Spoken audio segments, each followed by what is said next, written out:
The following content is provided under a Creative Commons license. Your support will help MIT OpenCourseware continue to offer high-quality educational resources for free. To make a donation or view additional materials from hundreds of MIT courses, visit MIT OpenCourseware at ocw.mit.edu. Okay, most everyone's here. We're still going to take a few minutes to wait for the last few people to show up. I don't have a ton of announcements, but if you looked at the syllabus, you might notice that there are a couple days where I think we've got TBD as the topic, like to be determined. What I'd like to do is just take a quick poll from you all. Is there anything that you are interested in learning about in the creation of video games that we haven't talked about it in class yet, maybe we've talked about it but not fully, you've looked at the syllabus and it's not there on the syllabus, so any specific, or it's something that you think is going to be directly useful for the games that you're working on right now. So just putting that out there. If there are any topics you might want to talk about, learn about, let me know. Yes? Usually, other classes, usually the last class or the last two classes, it's usually what people actually do in the industry. Okay, so yeah, cool. So what people do in the industry?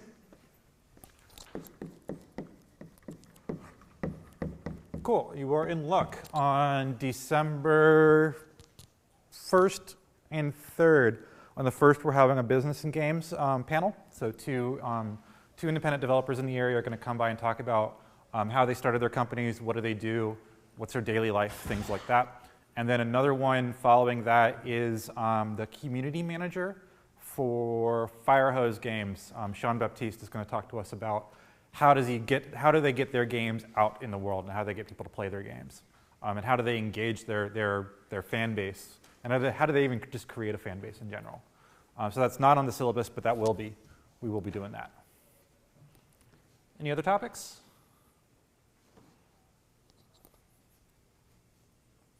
Okay. I want to ask this again in a couple weeks in case something pops up, because you probably haven't done a lot of technical things with your game engines yet. So if there's anything game engine specific that you might want to know about, either let us know through the Video Game Bosses email address, or let us know at class. Yeah. Who would be giving these lectures? Like, is this open to? Can you get? I can get people. So I can get people who are local. We've got connections to local industry. We've got connections to the people who make the tools in some cases, depending on the tool. That's kind of why I'm asking now, because it gives me time to fill new gaps. Also, it might be something that we can talk to. So if there's anything design related that you think is useful for your games that we haven't talked about yet, and you don't see it on the schedule, let us know. If there's anything technical related, Drew can come up and say something. The other thing we can do is if there's anything that you want to do, or if you want to set up office hours in class to talk about a certain topic for your game, specifically technical issues, technical questions, that's what Drew is here for, to come and talk with your group as a whole, or just individual members of your group to talk about the issues that you have. So we can do that during class, during our scheduled 1.5 to 2 hour working class periods, or you can set up office hours with him.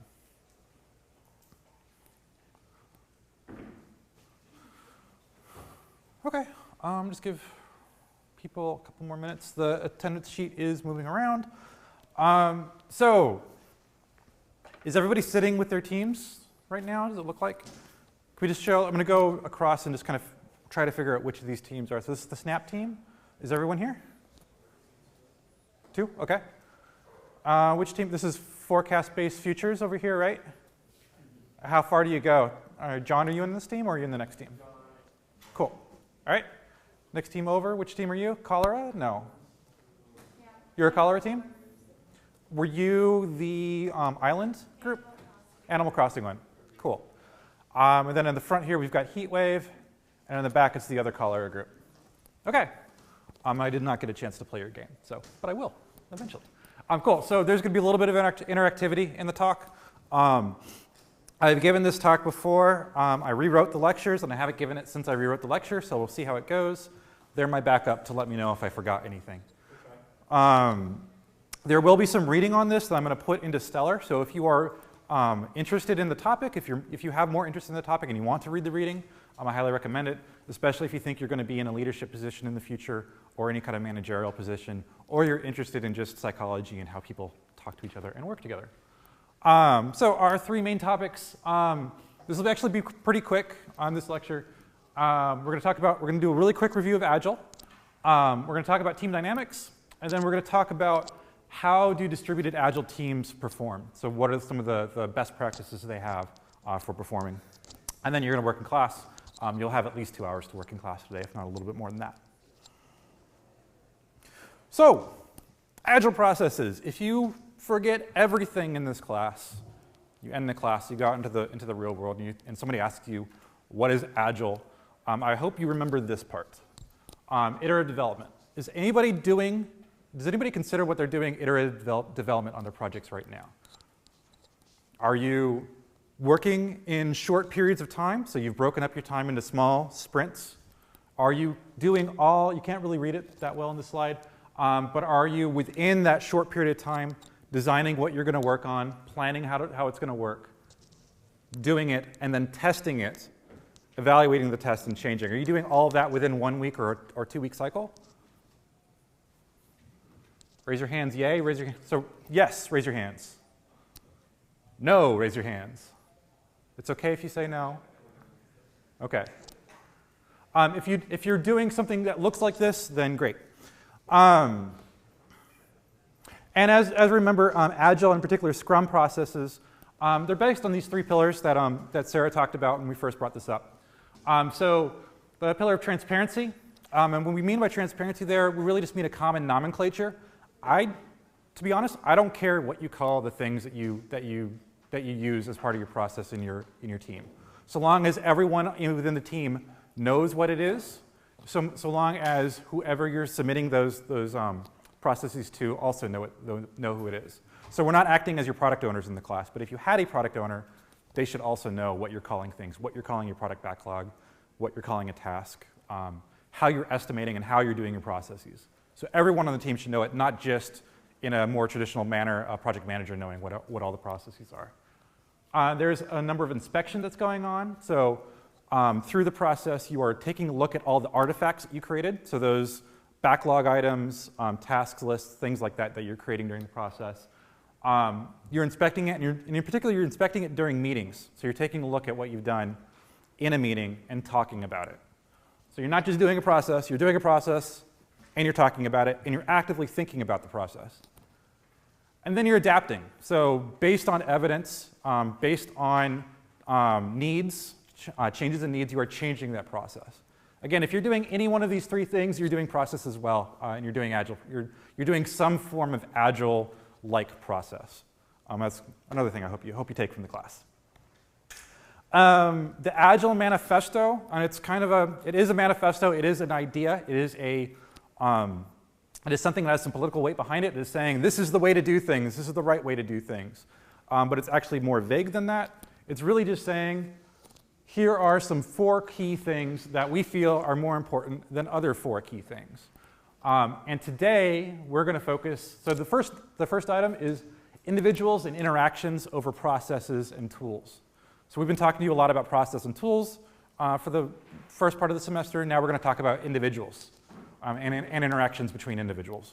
So your team members. All right, what's a team? Anybody give me a working definition for what you'd call a team? What'd you say? A bunch of puppies? Is it a group of people? Is it just a group of people? A group of people working towards a common goal. Yes. Anything else? So it's a collection of individuals, so it's a group of people. They're working toward a common purpose. They have shared responsibility for common outcomes. If one of those puppies trips, that stick goes in another puppy's mouth and it hurts a lot. And I want you to keep that in mind. Shared responsibility, common purpose, common outcomes. All right, so teams evolve over time, and the little bit of research I'm going to talk about actually comes from studying group behaviors, and this is all from about the 1960s and on up. And around the 2000s, and I'll post this reading up, it was proven, or there was some studies showing that this actually works for teams. This does work for people who have a common goal. But as you get a bunch of people together, and you get a small group of people together, and in our terms, we're calling a small group of people 8 to 10 people, maybe a little bit bigger, but about 10 people total. They're going to evolve based on those interpersonal relationships, so how they know each other, what they talk about, how they talk about, and their task behaviors. So we're going to be talking about not the tasks that you are doing in your teams, but the behaviors surrounding the tasks that you're doing it. So if you are working on a task, if you are doing some coding, how are you coding, or who are you coding with? How are you talking to other people about what you're coding? And you can apply that to any other any task that you're doing in your teams. There's a lot of different theories. Actually, Wikipedia is a pretty good, just a good nutshell of what are all the different kinds of theories and how different kind of models we can use to describe how groups talk to each other and how groups evolve. But they all come down to these common things. There's a period of getting to know each other. There's a period of experiencing conflict, and there's both positive and negative conflict when you're talking with each other. Your roles shift based on changing knowledge and changing experience. And hopefully at some point, there's some kind of consensus, there's some kind of moving forward. Decisions happen here. The point is, though, what kind of decisions get made? Are they effective decisions, or are they ineffective, unproven? They get made because you just have to make them and you have to move on. And what we're hoping is that by analyzing how your teams work, you can then move towards having some effective decision making. So the model that we're going to talk about is Tuckman's model from '65. It's got 4 phases: forming, norming, storming, performing. It's very cutesy. It gets used in training sessions a lot. It can just be something that you can just spit out and say, and someone says, "Oh, you're smart. You know that model, but maybe you don't know everything behind it." I might be more in the "you're smart, but maybe you don't know everything behind it." I'm still learning about how all this works. But each phase has items you can identify. And more useful for us is this is a model you can use to figure out where your team is right now. What phase are you in? So you can then make decisions about where you need to go and how you need to work together better. So the forming phase of it, this is when you first start getting together. Everyone wants to be friendly. Everyone wants to get along and be accepted with each other. There might be some serious problems from the get-go, but they're usually avoided. And the team learns about challenges and goals, but not much gets done.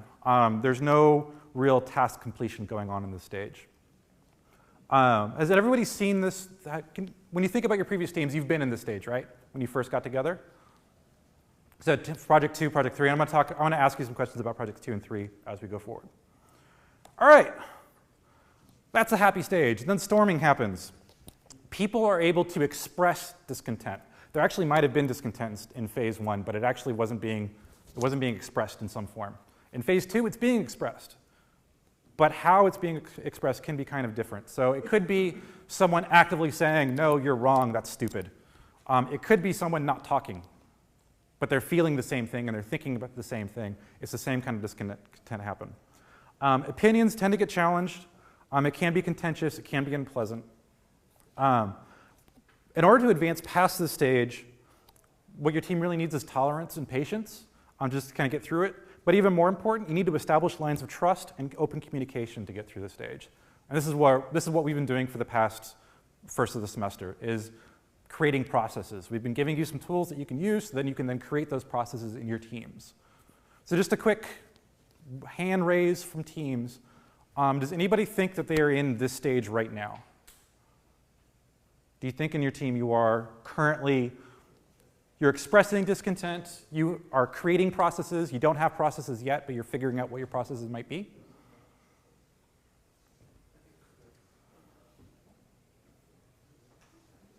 Maybe? What do you say? You're not sure? Okay. All right.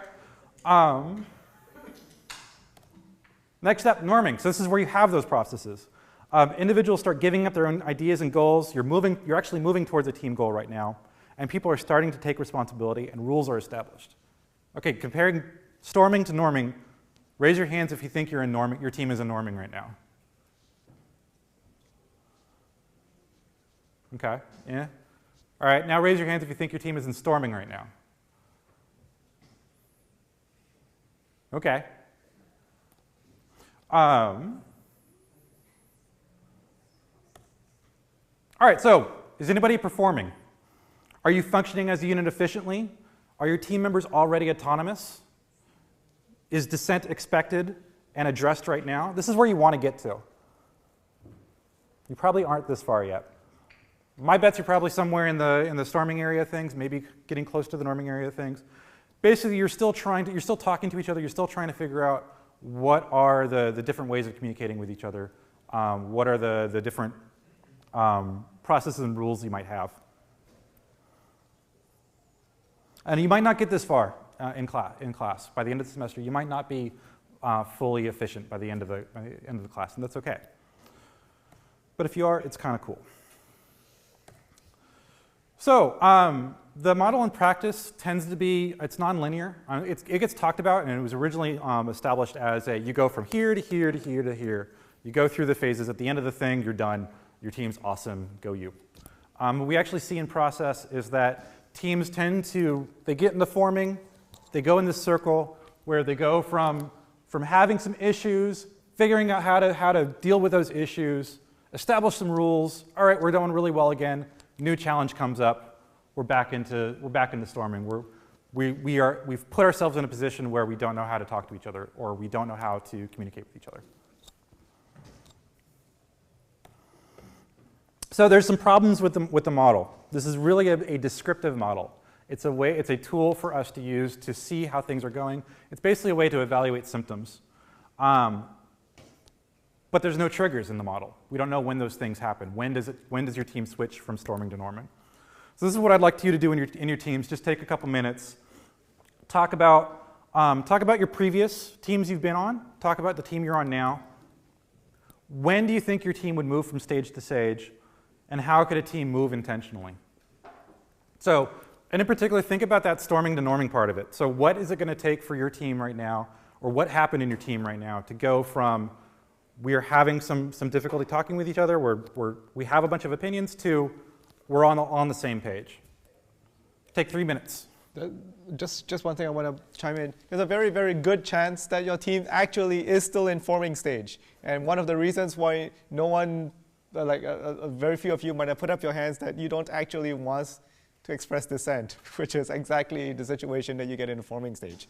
It is uncomfortable, but hopefully you can logically see the benefits of being in a team where you can talk about the things that you disagree with, right? So it's possible that you are still informing, and it's good to identify your teams as, okay, this is normal evolution of a team, and that's where our team is at right now. So talk about it among your team. So take 3 minutes, just talk in your teams, and then I'm going to ask you some questions when we're done.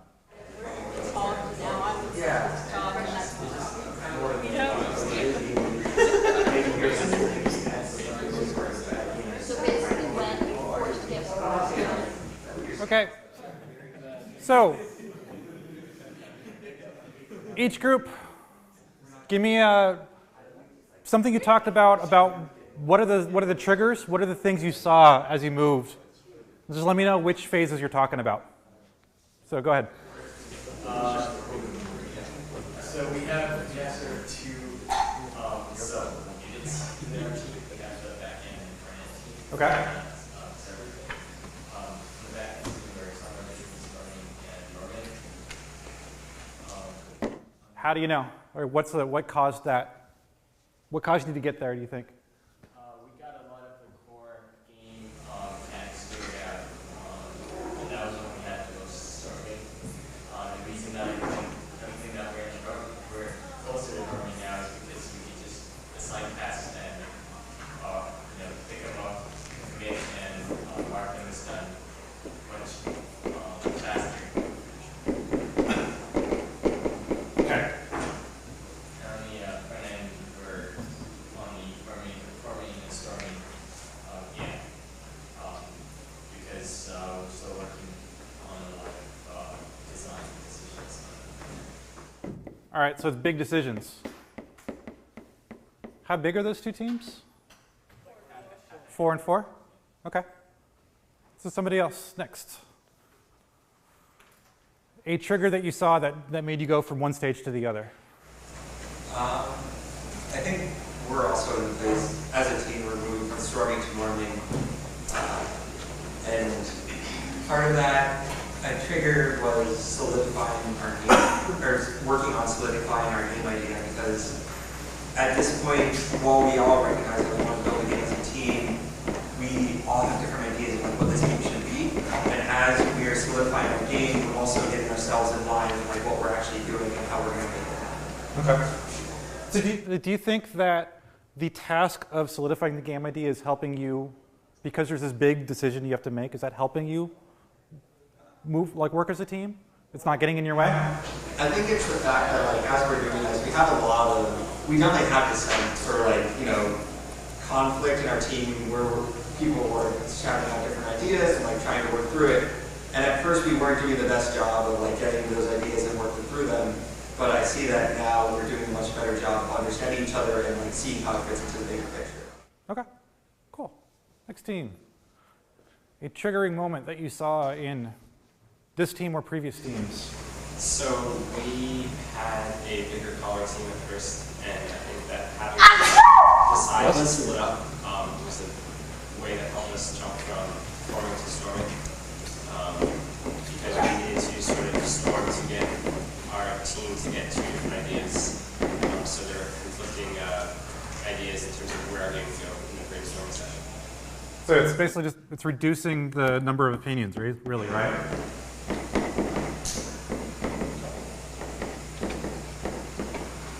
And that is purely through people.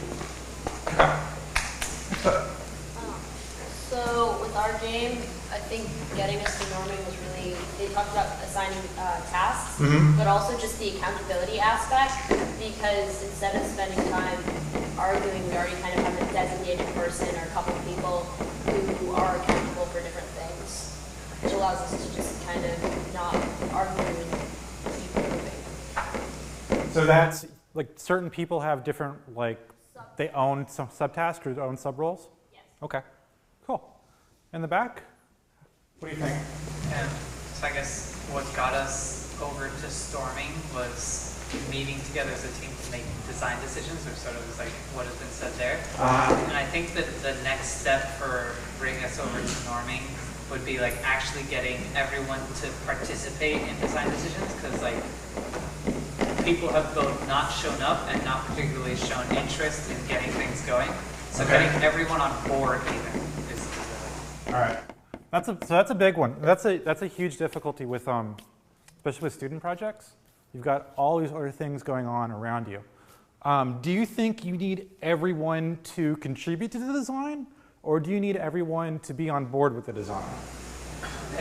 So I understand like some people just are less interested in having deep discussions about the design of the game, but getting everyone to both be aware and willing to participate when they need to. Okay.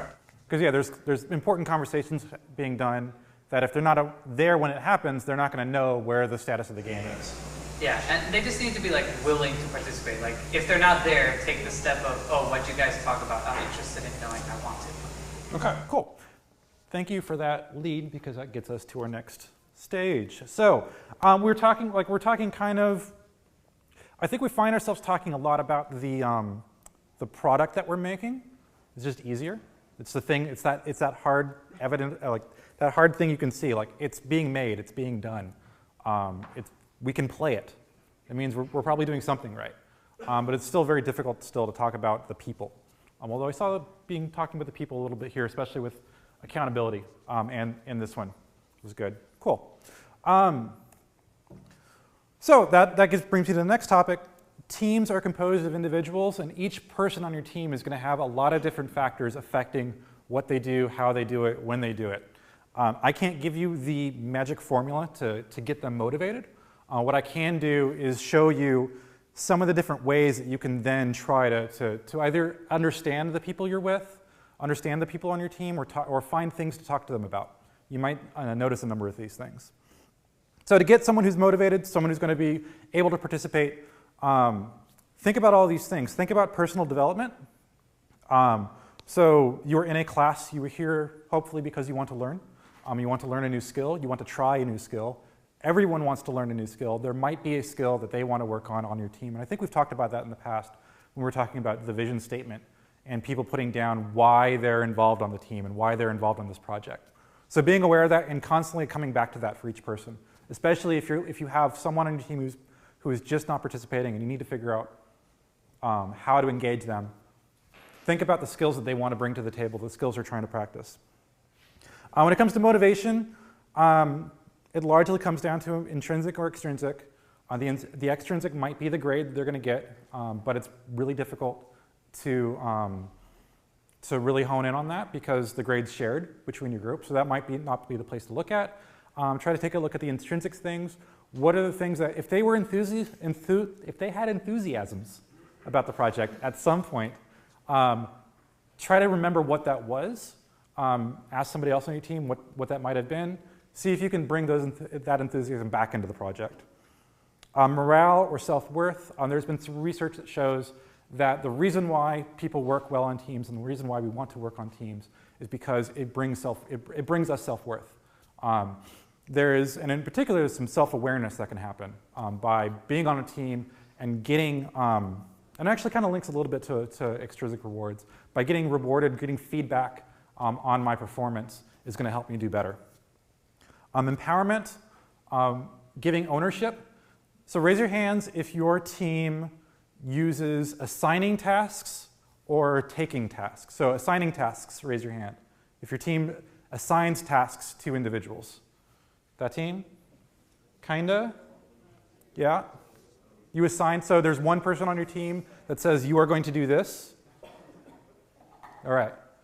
Has anybody tried ownership, where someone takes a task from a set of tasks that are available? Little? When does that work? When does ownership work? What's that? When people are eager to work and they're interested in what we're doing. So there's some of those other things. There's some enthusiasm over it.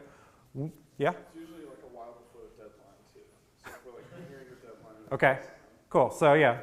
Yeah, you can run into problems if you say like who's going to do this and nobody volunteers. Yeah. So, my experience has been kind of that it's good if people can volunteer for tasks that they're enthusiastic about, but then if nobody will volunteer to do something that needs to be done, then someone has to step in and say, okay, you're going to do this. Absolutely. It's kind of like a hybrid approach. Okay. So where does yeah, go ahead. Yeah, and I think also it depends like if everyone on the team is willing to take ownership versus like only some people, because that'll create a different dynamic.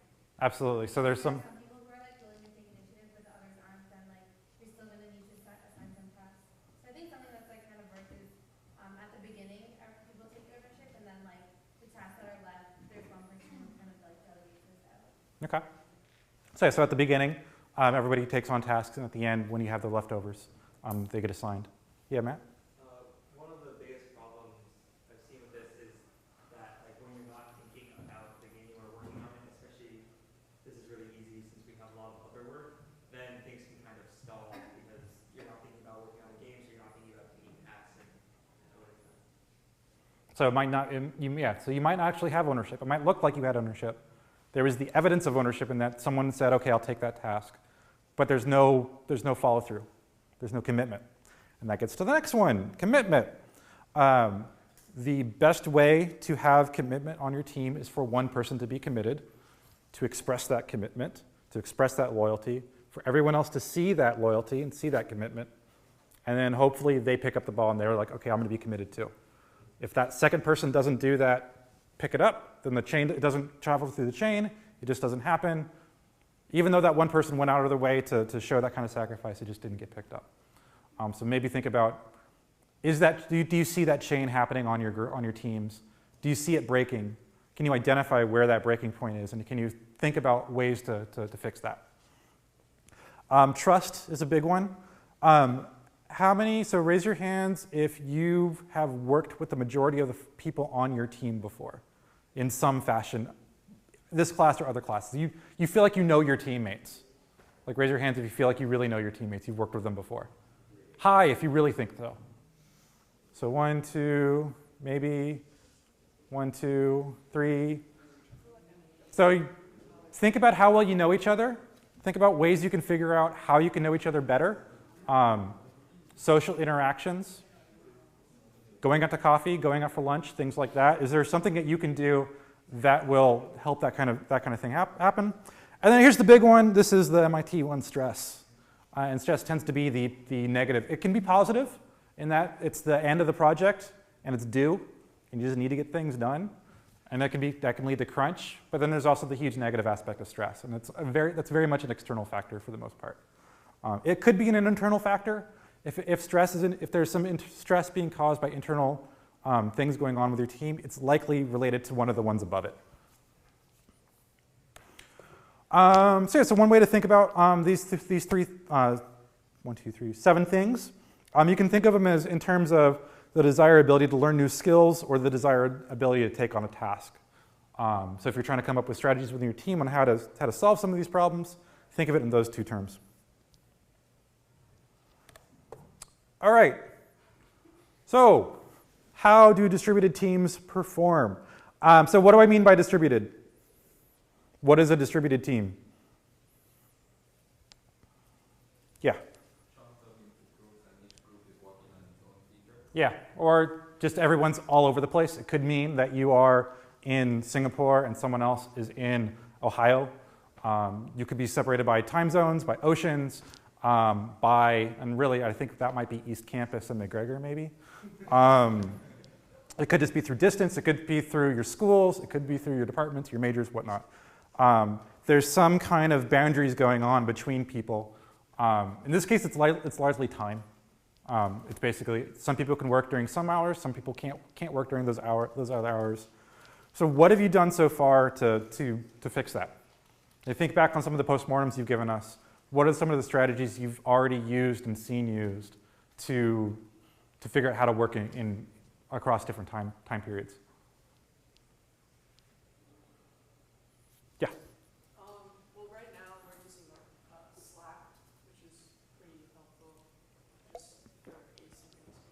What's it called? Slack. It's like Flowdoc. It's like what? Flowdoc. What's that? It's group instant messaging. Yeah. Yay. And it keeps track of all our Asana tasks and also our GitHub repo. Cool. Anybody else using a group IM or an IRC chat? Yeah? Something called Gitter, which is like a chat tied to your GitHub. Cool. I think Slack also has like a lot of integrations. Cool. Okay. It's great when it can hook up to things and it works with your workflow. It's also just great to have, just period. If you don't use any of those, maybe think about Skype. Any other things people use? Yeah. Just in my experience, it's like if, let's say we're working on something and all of a sudden you just have to go at that point, it would be good to like keep the whole team informed about your progress, what is happening on your brand. So we usually like just use Google, just a Google Doc explaining exactly what you have done so far. So reporting. I remember some people had issues with email on previous teams. Is anybody still using email as a primary means of communication on your team? How's it working for y'all so far? Hasn't gotten to the hectic point yet. Yeah. I think we started talking about emailing in subgroups more instead of emailing everyone everything. Yep. Are those emails going to be archived and viewable by everyone at a later date? Would be a good idea. Yeah. And I think that's why we tend to think about group IMs, and particularly Philip likes IRC. For that very reason, certain IRC servers will keep an archive for you. Other kinds of groupware will do that too, but they tend to be pricey. Has anybody started using Trello on your teams yet? Yeah? Are you using it as a communication method or as a recording of things? Okay. Anybody using that as a communication method at all? Trying that out? Okay. Because I think it can do email notifications and things like that when things change, assigning members to tasks, stuff like that. Cool. All right. So again, we got talking into tools. What other things can we do? So another paper that it's going to be on Stellar, if you want to look at it, was basically a survey of distributed teams using Agile processes and giving up some best practices of what worked best for them. And I was nice, and I'm just giving you the summary of that. So one thing they noticed is having a one-team mindset was the thing that got them through working together as a group. What do we mean by one team? That the group identifies, well, first it identifies as a team, like what we talked about before. They all have a goal that they're going towards. They all identify as going towards that goal.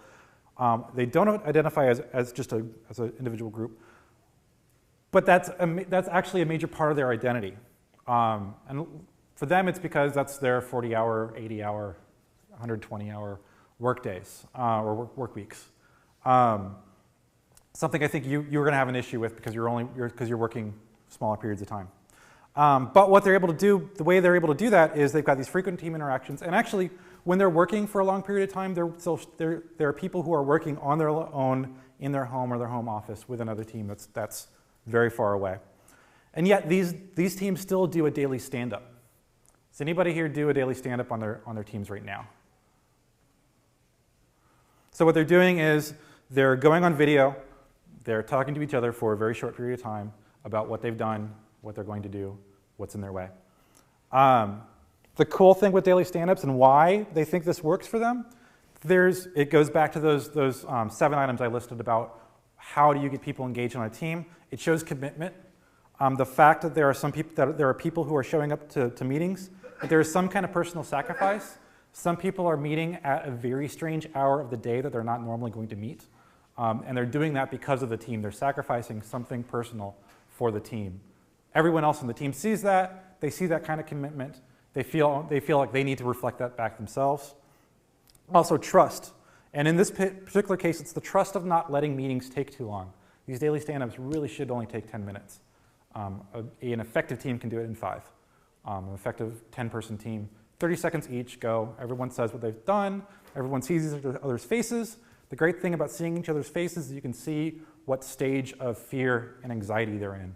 Then you can then talk to them later and have some other personal interactions with them. The other thing they do is they do co-located work. They've got money sometimes, so they're flying people back and forth. But again, they're also doing co-located work by doing things having Skype always on in the background while they're working together. But they're not doing it the entire time. They can't afford that. So one thing you can do is to schedule your co-located time at the beginning of the project, which is basically what we've been doing in class for the past few weeks. Identifying important milestones and making sure you've scheduled a co-located period during that milestone, right before that milestone, is going to help you greatly. Doing instruct teams and doing video chat. And here's a big one we haven't talked about in class so much, but I get the impression that some of you might be interested in this kind of thing. Having coaches. So we've already seen some of the teams have a dedicated scrum master or producer. Think about having a dedicated coach. So someone who's on your team who is there to cultivate team spirit. They're going to emphasize the importance of one team. They could be your scrum master or producer, but they're not actually the same role. The scrum master or the producer is measuring productivity. They're measuring tasks, how well things get done. The coach is a very different. They're looking at how people interact with each other, how people talk to each other, how people work with each other. Oftentimes, people who are naturally inclined to do one can be inclined to do the other, but that's not always the case. So if you have someone on your team who is one of those extroverted, outgoing, or even introverted, but really interested in what individuals do one-on-one and how individuals work, see if you can incorporate some coaching strategies with your teammates. And again, you can do one-on-one meetings, and we can talk about this in the future. If you're interested in this kind of stuff, we can unpack this topic and talk about it further. But I highly recommend it. All right, so I did mention meetings. You do have Agile meetings. These people have Agile meetings. These are what they are. Hopefully you're doing. So who has a formal sprint process where you plan your sprint before you start? So you create a task. You basically create your sprint task list at a meeting. Is everyone there, or that's when you're saying not everyone's there? We have the tasks, and we hope to complete them by the end of this week. Okay. So we do have a formal, week by week.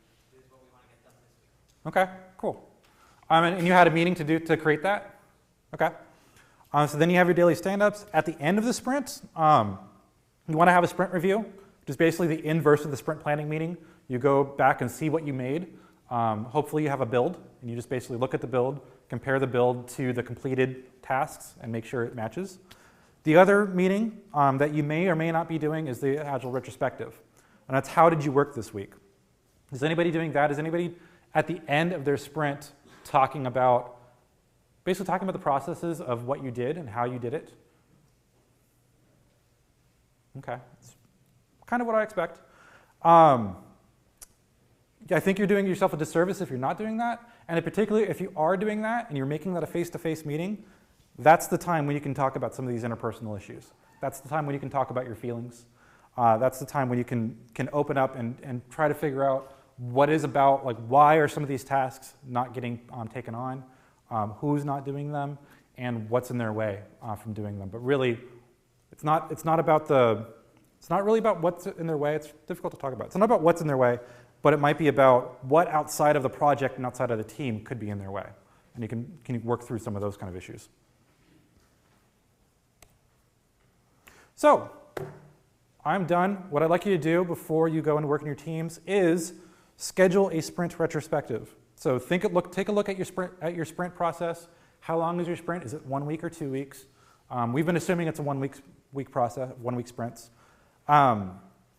Schedule a time period that everyone can attend, and an amount of time that they can attend, that they can see each other face to face, but not necessarily are in the same room. If they can be in the same room, awesome. If you can't, try to figure out a time that you can chat using Google Hangout or some other kind of video chat, some other kind of face-to-face video chat.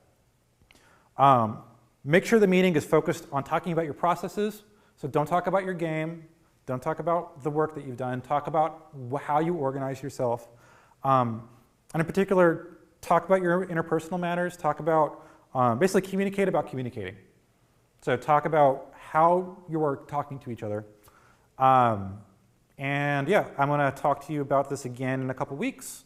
And in a couple weeks, I'm going to give you some more, once you're actually in the process of, I think most of you right now are probably in the concepting phase, pre-production phase right now. You're still kind of figuring out your game. You haven't quite, like, I guess you guys are actually working on your back end because someone did the initial design for you. The rest are probably still working out that design phase. When I talk about this again, you'll likely be in full-on production mode.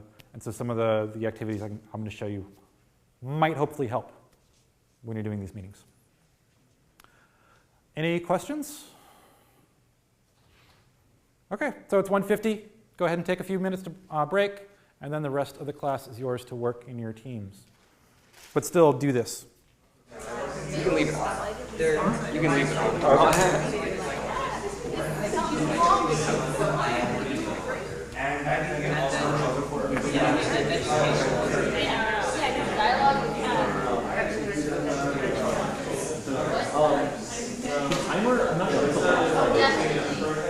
So how about we say something, but expect